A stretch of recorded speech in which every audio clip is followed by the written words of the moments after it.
салом, барномаи навиди 7 рӯз аст аз ёртиҷаи манзури шумо. эмомалӣ раҳмон 9 май бо Владимир Путин масъалаи муҳоҷирати кориро баррасӣ кард. дар суҳбат бо президенти Русия, президенти Тоҷикистон масъалаи муҳоҷирати кориро мавзӯи барои мо ҳассос ва як аз масъалаҳои асосӣ номид. ӯ таъкид намуд, ки Русия шарики стратегӣ ва ҳампаймони Тоҷикистон аст ва душанбе ин мавқеашро тағйир доданӣ нест ва Русия шарики асосии тиҷоратӣ ва иқтисодии Тоҷикистон мемонад.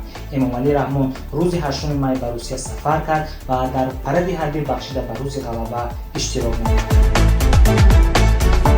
як шаҳрванди Тоҷикистон рӯзи 7 май аз силоҳи оташфишони сарҳадбонони қирғиз захм бардошт.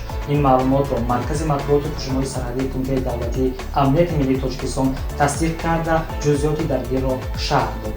шаҳрванди Тоҷикистон Абдуллоев Олимҷони 34 сола, муаллими таърихи мактаб дар ноҳияи Ҷабор Расуф, мехост аз сарнавишти писари ноболиғаш хонандаи мактаб, ки дар хатти сарҳади давлатӣ боздошт шуда буд, огоҳ шавад.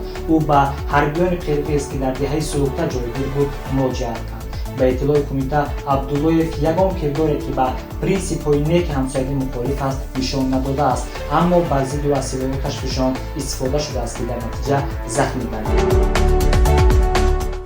16 шаҳрванди Тоҷикистон ва Ӯзбекистон барои муҳоҷирати ғайриқонунӣ аз Қазоқистон ихроҷ шуданд.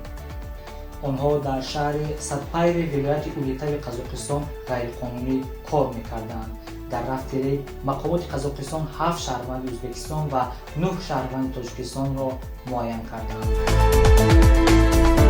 дар Тоҷикистон бар асари омадани сел рӯзи 5 май 3 нафар ба ҳалокат расида, даҳҳо хона, замини назди ҳавлидӣ ва пул зери об монд. тибқи иттилои Кумитаи ҳолатҳои фавқулодда, омадани сел, баланд шудани оби дарёҳо дар ҳама минтақаҳои кишвар ба амал омад.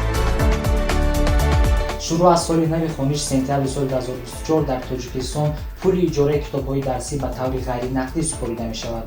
волидайн метавонанд бо истифода аз телефони мобилӣ пули иҷораи китобҳои дарсии фарзандони худро пардохт кунанд. вазорати маориф барои назорати низоми иҷораи китобҳои дарсӣ ва маводи таълимӣ аз ҷумла даромад, хароҷот, пардохтҳои ғайринақдӣ барои иҷораи китобҳои дарсӣ ва маводи таълимӣ барномаи билингиро таҳия кардааст. то оғози соли нави хониш ин барнома дар муассисаҳои таҳсилоти умумӣ ҷорӣ карда мешавад. созмони милали муттаҳид 25 майро рӯзи ҷаҳонии футбол эълон кард. маҷмаи умумии Созмони Милали Муттаҳид қатномаеро дар бораи эълон кардани рӯзи ҷаҳонии футбол қабул кард, ки он аз тарафи президенти Ассотсиатсияи футболи Осиёи Марказӣ, раиси Федератсияи футболи Тоҷикистон Рустам Эмомалӣ пешниҳод шудааст. ҳамин тариқ рӯзи ҷаҳонии футбол минбаъд ҳамасола 25 май таҷлил мегардад. ҷудоҷиёни тоҷик дар мусобиқоти Душанбе Гранд-слам 2024 7 медал ба даст оварданд. дастаи Тоҷикистон соҳиби 1 медали тилло, 3 нуқра ва 3 биринҷӣ гардид. ёдовар мешавем, ки аз 3 то 5 май дар шаҳри Душанбе мусобиқаи байналмилалии оид ба ҷудо Душанбе Гранд-слам 2024 баргузор гардид. бинандагони азиз, барномаи навиди 7 рӯз буд аз ёртиҷаи манзури шумо. моро дар шабакаҳои иҷтимоӣ пайгирӣ намоед. хайр.